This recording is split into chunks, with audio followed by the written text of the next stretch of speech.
그러니까 계속 이제 옛날 그 뭐 17세기나 이럴 때는 한번 그러니까 음악이 연주되면 끝이었잖아요.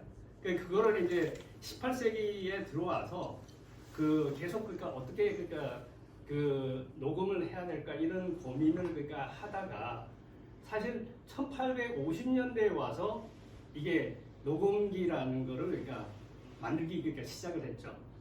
그 처음에 이제 1850년대 경에 프랑스에서 그 계란 모양으로 된 이 녹음기를 이렇게 만들어서 그러니까 그 썼다는 기록이 있고요. 실제 이제 상업적으로 만들어진 거는 에디슨이에요. 우리가 알고 있는 에디슨이 그러니까 개발한 왁스 실린더에다가 바늘을 그 이 진동을 그러니까 해서 그걸 녹음했던 게 그러니까 최초죠. 그게 1877년도라고 그러니까 알고 있습니다. 그게 상업용으로 이제 만들어서 그러니까 팔기 시작한 게 최초고요. 근데 그게 실린더가 그 한 이 정도 그러니까 하는 사이즈밖에 안 돼서 실제 녹음을 하면은 얼마 정도 그러니까 녹음을 할 수 있을 것 같아요. 퀴즈. 3분. 예. 3분 정도밖에 녹음을 못했어요. 그래서 실린더 녹음기가 상용화가 그러니까 되는데 그러니까 한계가 있었던 게 바로 녹음 시간 때문이죠. 그래서 이거를 좀 더 그러니까 개선해 보자고 그러니까 해서 뭐 여러 가지 이제 그러니까 이제 그 궁리를 하다가 원판에다가 깎아서 해보자 이렇게 했는 게 이제 LP의 시초가 된 거죠. 1800년대부터 이제 1800년도에서 1900년도 넘어가면서 이제 그런 시도들이 그러니까 됐었고 오늘 그러니까 이제 얘기의 주제로 넘어가서 이제 닐 덱에 그러니까 관련된 거는 이거는 조금 그 오래된 얘기긴 하지만은 실제로 조금 달라요. 처음에는 그 이 실린더에다가 이제 깎아 가지고 그러니까 녹음을 하다가 그 다음에 원판에다가 그 침으로 이제 그러니까 새겨서 녹음을 하다가 이것도 그러니까 별로 그러니까 긴 시간을 녹음을 하는 데는 한계가 있다라는 거를 그러니까 그 인식을 하고 나서 처음에 이제 시도한 게 철사줄에다가 자성체를 그러니까 가해서 음악을 녹음하는 거를 그러니까 시도했던 게 1899년도로 알고 있는데 그게 이제 1900년도에 그러니까 파리 엑스포에서 대상을 받았대요. 그 기계가 그 만든 사람 이름은 기억이 안 나는데 그 어디 뒤져보면 나올 거예요. 그래서 그게 상업화돼서 그 이거를 그러니까 이제 좀 디벨롭해서 그러니까 팔아먹으려고 했던 게 뭐냐면은 그 당시 이제 벨이라는 그 회사가 우리 잘 아는 웨스턴이 그러니까 이제 벨이 그 전화기를 개발을 해서 이제 웨스턴 미국의 이제 웨스턴이라는 회사가 그러니까 굉장히 크게 그러니까 붐을 하고 있던 시절에 이 철사줄에다가 녹음한 거를 그러니까 만들어서 녹음하는 그 기술을 팔아먹으려고 했대요. 근데 실제로 그게 1930년대까지 이제 그러니까 그 디벨롭을 계속해서 조금 완성도가 높은 기술로 만들었는데 실제로는 망했어요. 이 회사가 그 프랑스에서 그러니까 개발한 이 양반이 망해가지고 실제로 그건 무산이 됐고 1930년대 이후에 이제 독일에서 이제 그때 이제 한참 그 전쟁 시기를 거치면서 사실 이거를 그러니까 뭐 선전용 그 테이프를 만들거나 이런 그 시도 때문에 그 이 아이에가라는 회사 있죠. AEG라는 회사에서 실제 그 셀룰로즈에다가 철가루를 그러니까 코팅을 해서 처음으로 이제 테이프를 그러니까 만들기 시작한 게 이 릴 테이프의 시초예요. 그래서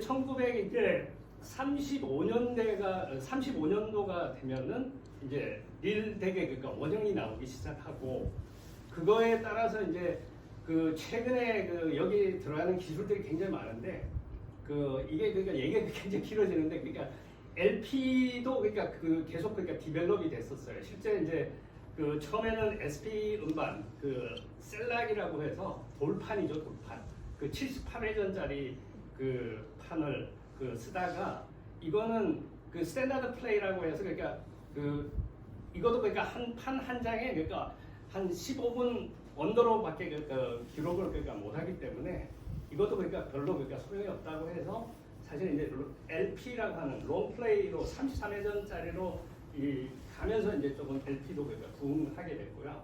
그거를 만들려고 하다 보니까 녹음을 해서 이제 다시 그러니까 그 LP 카팅을 하고 해야 되는데 그렇게 하다가 이제 서로 이제 보완적인 기술이 그러니까 탄생을 하게 된 거죠.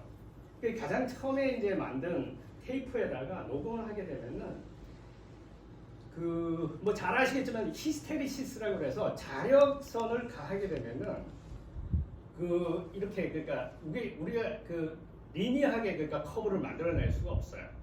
커브가 저역은 그 이 뭐 그 밑에 그러니까 대역 자체는 그 자력선에 의해서 이제 그러니까 좀 강하게 그러니까 뭐 그 녹음이 되는 경우가 있고 고역도 마찬가지. 이런 것 때문에 그거를 어떻게 이제 커브를 그러니까 조정을 해서 리니어하게끔 만들 거냐에 대한 고민 때문에 나온 게 이제 그 전에 이제 그 리아가 나오기 전에 여러 가지 커브가 있었는데 그 커브로 발전을 한 거고요.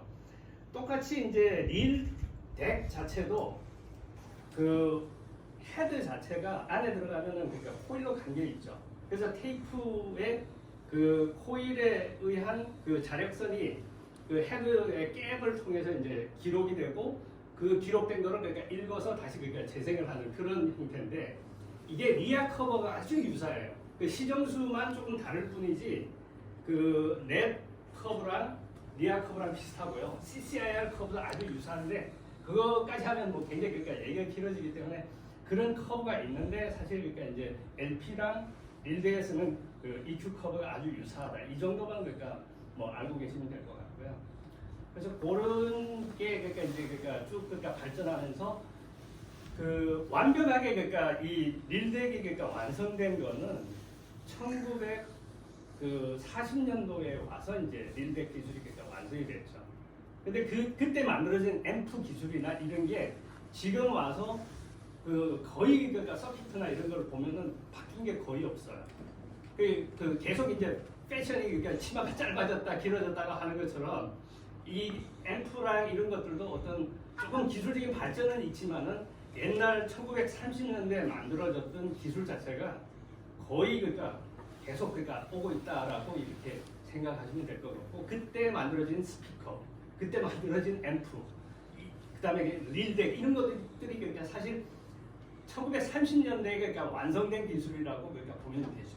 그때 왜 그렇게 됐냐면은 그 전쟁이 그 나고 그다음에 이제 뭐 그 이후에 40년대 50년대에 가면서 사람들이 영화를 즐겨야 되는데 극장에 가서 그 영화를 보거나 이렇게 그러니까 하려고 그러면은 그 사운드가 그러니까 좋아야지 그러니까 호응을 받을 거잖아요.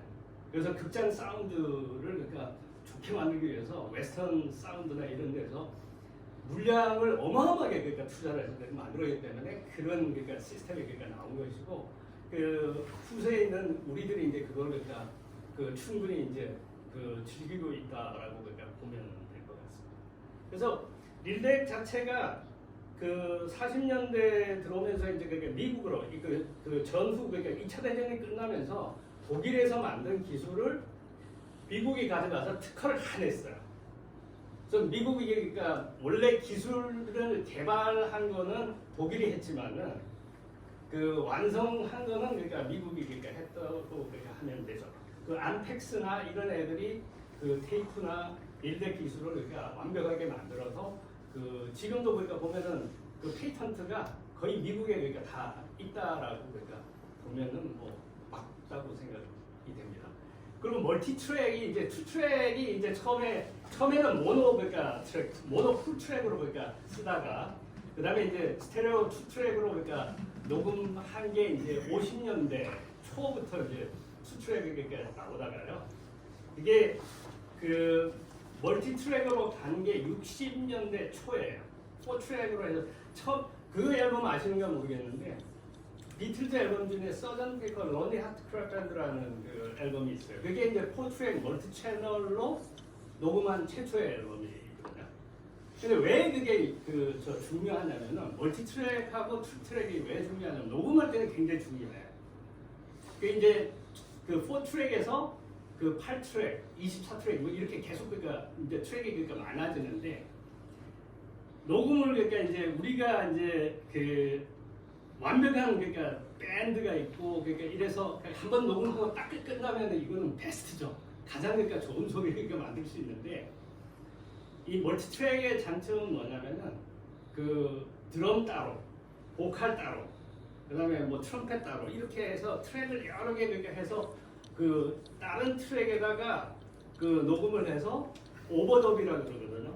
만약에 처음에 이제 보통 이제 레코딩 그 스튜디오에서 처음에 녹음하는 것들은 리듬 악기들 위주로 해서 처음에 깔고요. 그다음에 그 보컬도 그러니까 처음에 메인 보컬이 아니고 그 뭐라 그러죠? 그게 가이드 보컬이 그러니까 그 입혀서 그 드럼이나 이런 거를 그러니까 뭐 하기 위해서 그러니까 다 그러니까 다른 트랙에다 녹음을 해서 나중에 이제 최종적으로 이제 카팅을 하기 위해서는 투 트랙을 만들어요. 그게 이제 믹싱이죠. 믹싱 작업을 해서 믹싱하고 나서 이제 그 투 트랙 만든 거를 그 커팅 스튜디오에 넘기면 커팅을 해서 그러니까 우리가 듣는 이제 LP가 그러니까 나오는 건데 그게 바로 이제 처음으로 이제 멀티 트랙을 녹음한 게 그 서전 페퍼 론리 하트 밴드고요. 그 이후에 뭐 이제 여러 그 음반들이 이제 그런 그 패턴을 따라가서 굉장히 이제 음반 산업이 확장이 돼서 실제로 이제 원 세션으로 해서 그러니까 뭐 좋은 녹음을 만든다 그러면 그 멀티 트랙이 아닌 그 투 트랙으로 그러니까 만들면 소리가 굉장히 그러니까 생생하게 그러니까 녹음할 수 있는 건 사실이지만은 실제 이제 돈 뭐 어떤 시간 이런 것들 때문에 이제 멀티 트랙으로 하는 거죠. 지금 더 편해졌죠. 하드디스크에다 레코딩을 하거나 이제 뭐 다른 그 디지털 매체에다가 레코딩을 하면은 DAW에다가 그냥 그 녹음을 하게 되니까 굉장히 그러니까 쉽게 할 수 있어요. 그러다 보니까 녹음 엔지니어들도 게을러져서요.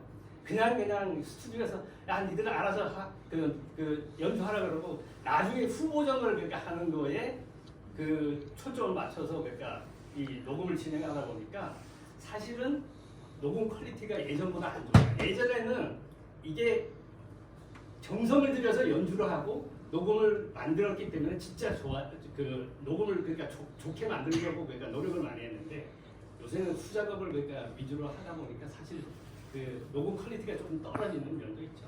하여튼 그 얘기가 뭐 조금 세긴 했는데 50년대 후반, 60년대를 거치면서 그러니까 이게 그 거의 정점에 이제 다다르기 시작해서 70년대에 그러니까 가장 그 뭐 릴테이프 그다음에 이런 것들로 가지고 그러니까 좋은 앨범들을 많이 만들었죠.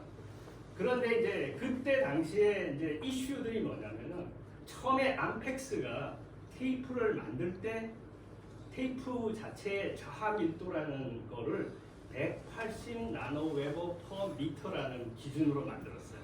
그게 뭐냐면은 그 녹음을 할 때 우리가 이제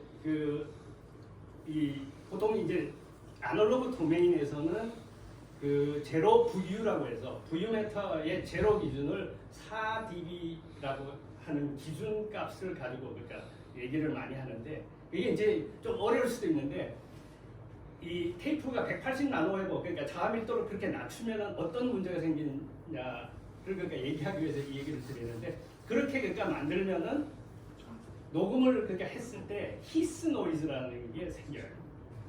왜냐하면은 이게 포화 지점이거든요. 그러니까 아까 히스테리시스 곡선 얘기를 했는데 이게 테이프는 이 테이프에 그러니까 음악을 그러니까 높게 녹음을 하게 되면 찌그러지는 우리가 이제 그 찌그러지는 클램프가 생긴다라고 얘기를 많이 하는데 찌그러지는 지점이 바로 그러니까 180 나노웨버 제로 VU에서 그러니까 찌그러지도록 그러니까 이렇게 만든다 보니까 이게 녹음을 굉장히 약하게 할 수밖에 없죠.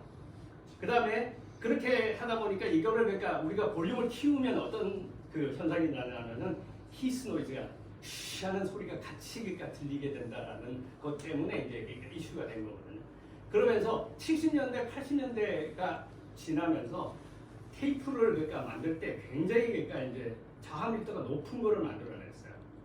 그 암펙스에 나온 제로 180 나노웨버에서 250 나노웨버, 그 다음에 나온 것들은 뭐 350 나노웨버, 제일 높은 게 510 나노웨버로 그러니까 만든 게 가장 높은 거예요. 그 510나노짜리 그러니까 테이프에다가 녹음을 하면은 거의 히스 노이즈가 없어서 사실 그러니까 이제 돌비 이런 거를 그러니까 쓰지 않더라도 녹음이 그러니까 굉장히 깨끗하게 그러니까 되는 뭐 그런 장점들이 있죠.